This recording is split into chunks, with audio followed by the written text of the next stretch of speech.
Bonjour, moi c'est Johanna, j'ai 29 ans et on m'a découvert un cavernome il y a quelques mois.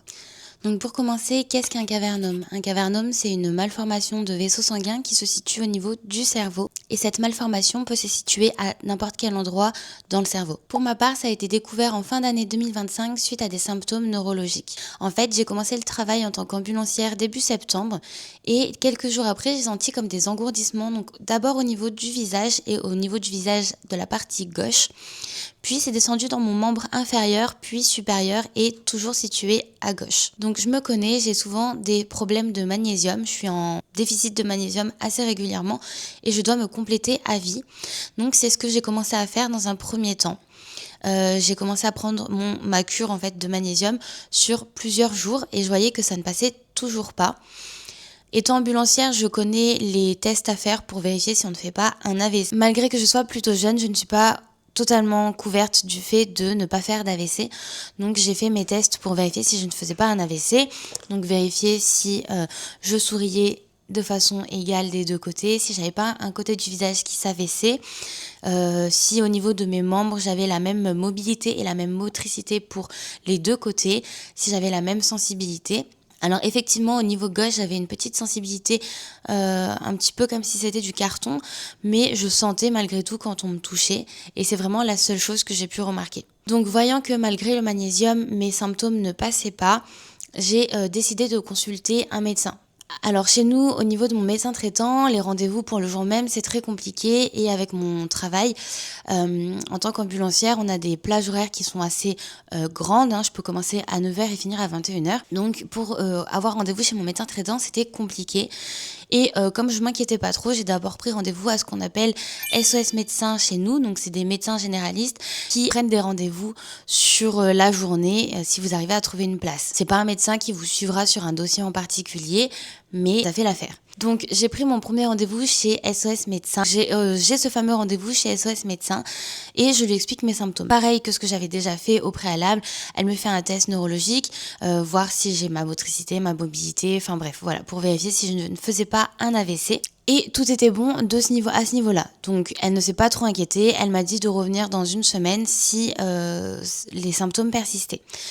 Donc au bout d'une semaine, je vois que les symptômes persistent toujours et du coup j'ai pris rendez-vous mais cette fois chez mon médecin traitant, j'ai réussi à avoir une place. Donc je suis partie directement là-bas. Arrivée chez mon médecin traitant, rebelote, une nouvelle fois des tests neurologiques pour vérifier toujours si je ne faisais pas un AVC et RAS, tout était bon. C'était un bilan plutôt rassurant, mais dans le doute, ma médecin traitant a préféré me faire un IRM. Un IRM cérébral et malheureusement, ça prend un petit peu de temps pour avoir un rendez-vous. Donc j'ai pu avoir un rendez-vous que un mois après. Pendant ce temps-là, je continue toujours de travailler.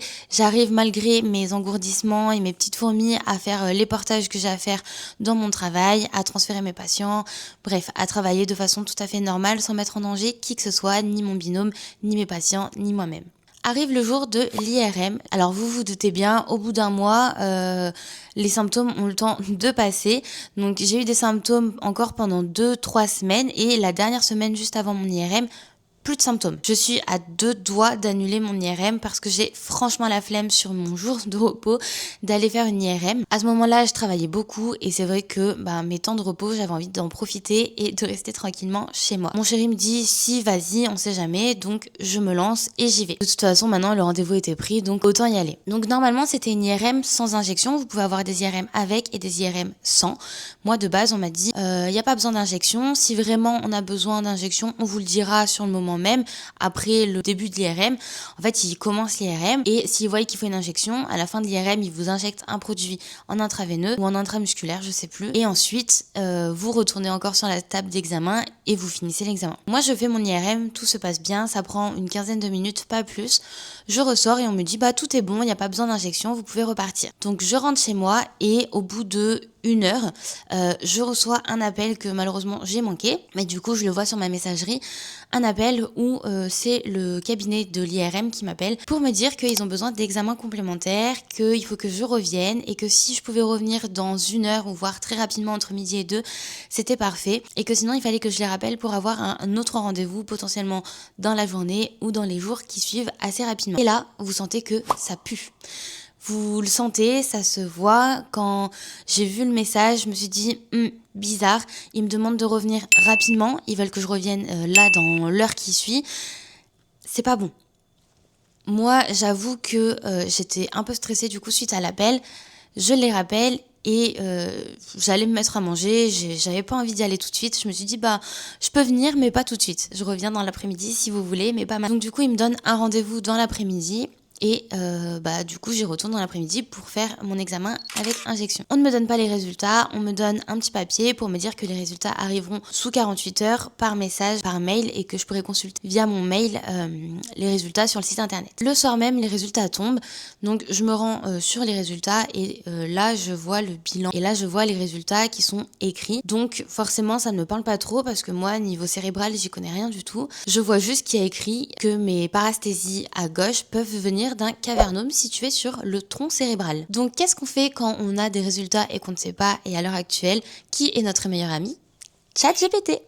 Donc je suis allée sur internet, ChatGPT, pour savoir un petit peu qu'est-ce que c'était un cavernome. Parce que forcément sur le moment ça fait un petit peu flipper. Pour tout vous dire, internet ne m'a pas rassurée du tout. Quand je suis allée voir sur internet, cavernome, c'était pas ouf. Donc je m'empresse d'envoyer un mail à mon médecin traitant, savoir si je devais la recontacter, parce qu'en fait en dessous de mon bilan, en dessous de mes résultats d'IRM, il y a marqué demande d'avis neurochirurgien ou quelque chose comme ça. Donc j'envoie un mail à mon médecin traitant pour lui demander s'il faut que je passe tout de suite par un neurochirurgien ou est-ce qu'il faut d'abord que je prenne rendez-vous avec elle. Donc elle me dit qu'il faut d'abord que je prenne rendez-vous avec elle et qu'on verra ensemble. Donc du coup c'est ce que je fais, et assez rapidement, parce que j'avoue que ce diagnostic m'effraie un petit peu et je m'empresse de prendre rendez-vous chez elle. Donc pas longtemps après, j'ai un rendez-vous avec mon médecin traitant qui effectivement me pose le diagnostic d'un cavernome situé sur le tronc cérébral au niveau du grand V. Donc le grand V sur le tronc cérébral, ça passe en fait à côté du nerf trijumeau, et c'est tout ce que je sais. Donc mon médecin me dit qu'elle préfère essayer de joindre le neurochirurgien tout de suite pour en discuter avec lui, voir s'il faut prendre rendez-vous ou non avec lui, et s'il y a des restrictions à avoir sur maintenant mon mode de vie. Donc je suis hyper chanceuse, elle arrive à joindre directement le neurochirurgien au téléphone, et donc du coup le neurochirurgien regarde un petit peu l'IRM et décrète que oui, il faut que j'ai un rendez-vous avec lui. Donc on m'explique que d'abord ils doivent se concerter entre médecins au CHU, donc à l'hôpital de Grenoble, et qu'après ils me recontacteront pour avoir un rendez-vous. En attendant, on demande au niveau des restrictions, parce que oui, quand on a un cavernome, on peut avoir des restrictions. En tout cas, moi j'en ai pour le moment, en attente d'avoir mon rendez-vous avec le neurochir, et c'est à ce moment-là que je lui poserai toutes mes questions que j'ai. Donc au niveau des restrictions, en fait c'est simple, j'ai quasiment plus le droit de rien faire. Moi j'habite sur Grenoble, donc j'habite vers les montagnes, je n'ai plus le droit à l'altitude au-dessus de 2000 mètres, je n'ai pas le droit de faire des sports à risque, donc le ski c'est mort, de toute façon avec l'altitude c'était mort d'office. Je n'ai pas le droit de faire de la plongée. En fait pour le moment, sans avoir vu le neurochirurgien, j'ai le droit de rien faire, pas de vélo, pas de cheval, rien. Donc autant vous dire que pour le coup c'est un peu un coup de massue qui m'arrive sur la tête. Je commence à réaliser tout doucement que ce que j'ai, ce n'est pas non plus anodin, même si là on ne parle pas d'un cancer, d'une tumeur ou d'un kyste qui pourrait être potentiellement bénin, ça n'a rien à voir. C'est quand même quelque chose qui est situé dans mon cerveau et qui peut me créer des troubles neurologiques. Donc c'est vrai que ça m'effraie beaucoup. Je regarde un petit peu sur internet, je vois des groupes et je vois des gens qui sont carrément déclarés MDPH, qui sont handicapés. J'essaye de regarder des témoignages sur YouTube, mais je n'en trouve pas. J'en trouve qu'un seul, et c'est Nana qui a de lourds symptômes, enfin à mon sens. Donc voilà, pas du tout rassurée à ce niveau-là. Vient le moment de devoir l'annoncer à ma famille, donc mon chéri était au courant depuis le départ, mais je l'annonce à ma maman. Ma maman était très stressée, très effrayée, sachant que, pour poser un petit peu le décor, j'ai 2 enfants en bas âge. Donc ce qui effraie le plus ma mère, hormis le fait que je meure, c'est que mes enfants se retrouvent seuls, puisque on a des difficultés avec le papa. Enfin ça je vous expliquerai dans une prochaine vidéo, c'est pas le sujet. Mais voilà, très effrayant pour ma maman, elle en a fait des nuits blanches. Moi j'essaye d'en rigoler un petit peu, moi j'essaye d'en déconner un petit peu, surtout que cet événement arrive à un moment où c'est une période pas facile dans ma vie. Je viens de perdre ma grand-mère, on est tous réunis au moment de mon rendez-vous avec le médecin traitant, c'est le jour de l'enterrement de ma mamie. Voilà, c'est pas une journée très fun. Donc les jours passent et j'ai toujours pas de rendez-vous chez le neurochirurgien. Donc au bout d'un moment, je les appelle pour leur dire eh oh, je suis là, est-ce que vous avez posé un rendez-vous? Parce que moi, ça m'inquiète ce que j'ai là-haut. Et en fait, il m'avait calé un rendez-vous, mais sans me prévenir. Voilà. Donc, j'ai rendez-vous le 28 janvier avec le neurochirurgien. Du coup, après avoir regardé sur Internet tout ce que pouvait engendrer un cavernome, et après avoir rejoint un groupe Facebook de gens qui ont des cavernomes comme moi, et après avoir posé un petit peu mes questions là-dessus, Je suis à moitié rassurée et à moitié très angoissée. Je vois beaucoup de personnes demander la MDPH, donc c'est souvent pour être reconnu comme avec un handicap, qu'il soit léger ou lourd, à un certain pourcentage, si je ne me trompe pas. Donc j'avoue que ça m'effraie beaucoup. Moi, normalement, j'ai de la chance. Mon médecin traitant m'a indiqué que mon cavernome était situé à un endroit qui ne provoquait pas d'épilepsie, mais chez certains, les cavernomes provoquent des épilepsies et à ce moment-là, c'est très contraignant. D'ailleurs, ça a été une question qui a été posée puisque je conduis beaucoup et j'avais peur que mon cavernome m'empêche de pratiquer mon métier. À voir maintenant avec le neurochirurgien parce que sur internet on voit de tout et rien. Et au niveau des restrictions, c'est vrai qu'il y a des choses qui me font poser question. Donc je vais vous expliquer un petit peu les questions que j'aurai pour le neurochirurgien et que je me pose à l'heure actuelle, parce que peut-être que si vous tombez sur cette vidéo, vous vous posez les mêmes questions et j'espère pouvoir vous apporter des réponses dans une prochaine vidéo. Après, attention, je pense que chaque cas est isolé, c'est-à-dire qu'en fonction de où se situe le cavernome, de la taille qu'il fait, des symptômes que vous avez, les restrictions peuvent ne pas être les mêmes pour tout le monde. Donc au niveau des questions que j'aurais à poser au neurochirurgien, c'est tout d'abord, est-ce que je peux prendre l'avion ? Parce que en fait mon médecin traitant m'a expliqué qu'il fallait que j'évite tout ce qui était pression intracrânienne, je crois, tout ce qui pouvait augmenter ma pression au niveau du cerveau, de la tête, et tout ce qui est plongée et altitude, apparemment c'est fichu. Donc je me posais la question, est-ce que je peux quand même prendre l'avion ? Est-ce que je peux toujours voyager ? Au niveau du sport, vous savez que je fais de l'équitation. Ma question va être également, est-ce que je peux toujours monter à cheval ? En fait, qu'est-ce qui va faire que... En fait, je vous parle des restrictions, mais peut-être que je ne vous ai pas expliqué pourquoi ces restrictions. C'est tout simplement parce que notre malformation, comme c'est des vaisseaux sanguins, je pense qu'on a peur d'une hémorragie, d'un saignement. Le risque principal d'un cavernome, hormis le fait qu'il puisse appuyer sur des zones dans le cerveau qui vont vous créer des symptômes neurologiques, le risque c'est que ça éclate. Enfin, pas que ça éclate, mais que ça saigne. En fait, si ça saigne, ça va vous faire comme une hémorragie cérébrale. Et là est le plus gros risque des cavernomes. Le problème, c'est que si je me suis bien renseignée, on ne sait pas ce qui provoque les saignements. J'ai vu que certains avaient des neurochirurgiens qui leur disaient de vivre normalement puisqu'on ne savait pas ce qui provoquait les saignements, d'autres qui ont des restrictions. Encore une fois, ça va dépendre de où se situe le cavernome, la taille, etc. J'ai aussi une question qui va être primordiale pour moi, c'est de savoir est-ce que je peux toujours avoir des enfants ?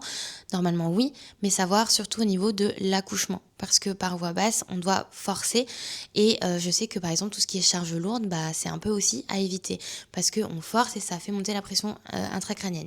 Donc pour l'accouchement, j'en ai en plus d'ailleurs parlé avec ma sage-femme que j'ai vue il y a pas longtemps, qui m'a dit qu'effectivement ce serait une question à poser au neurochirurgien pour savoir si l'accouchement peut se faire par voie basse ou si ça nécessitera une césarienne. Voilà, c'est à peu près les grandes questions que j'ai autour de mon cavernome. Je dois en avoir d'autres, il faudrait que je les liste avant mon rendez-vous. C'est vrai qu'elles viennent souvent au fur et à mesure. Et également, par exemple, pour les manèges à sensation, est-ce que j'ai le droit ou pas ? Il y a beaucoup de choses qui tournent dans ma tête à ce niveau-là. Je voulais savoir également si c'était transmissible à mes enfants de façon héréditaire ou génétique. Mais de ce que j'ai compris, quand on a un seul cavernome, ça ne l'est pas. C'est plutôt si on en a plusieurs. Moi, pour le moment, j'en ai qu'un seul, de ce que j'ai compris. J'aimerais également savoir si mon cavernome a déjà saigné, s'il saigne ou non, parce que ça aussi, ça engendre des choses différentes en fonction de la réponse. En tout cas, voilà, je vous ferai un retour sur mon rendez-vous neurochirurgien qui se passe le 28 janvier pour vous dire ce qu'il en est. Peut-être que je me fais tout un pataquès de ce cavernome et qu'au final, ma vie ne changera pas tant que ça. Et au contraire, peut-être que ça changera beaucoup, je ne sais pas, j'avoue que je suis dans le flou complet. En revanche, ce qui est sûr, c'est que je vois la vie un petit peu différemment, même si encore une fois, il y a bien pire dans la vie. Je sais qu'il y a des gens qui sont malades, qui ont des cancers, etc. Je suis pas en train de m'apitoyer non plus sur mon sort, mais c'est vrai que ça fait réfléchir à la vie, ça vous met quand même une petite épée de Damoclès sur la tête, même si on l'a tous, vous allez me dire.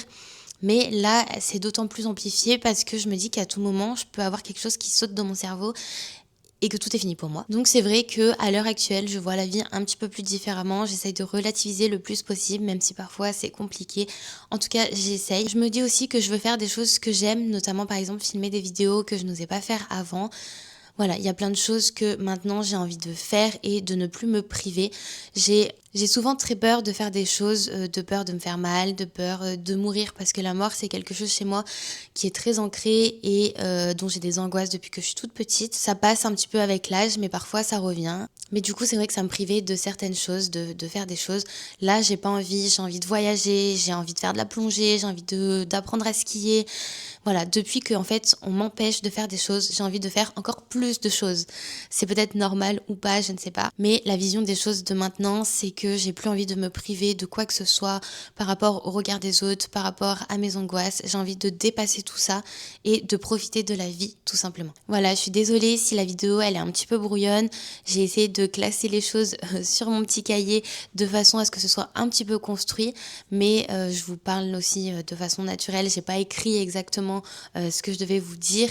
Et je vous parle aussi avec le cœur et avec la façon dont ça vient dans ma tête. J'espère que cette vidéo pourra servir à d'autres personnes qui ont un cavernome comme moi pour vous dire que vous n'êtes pas seul, que vous n'êtes pas seul non plus à avoir ces angoisses-là.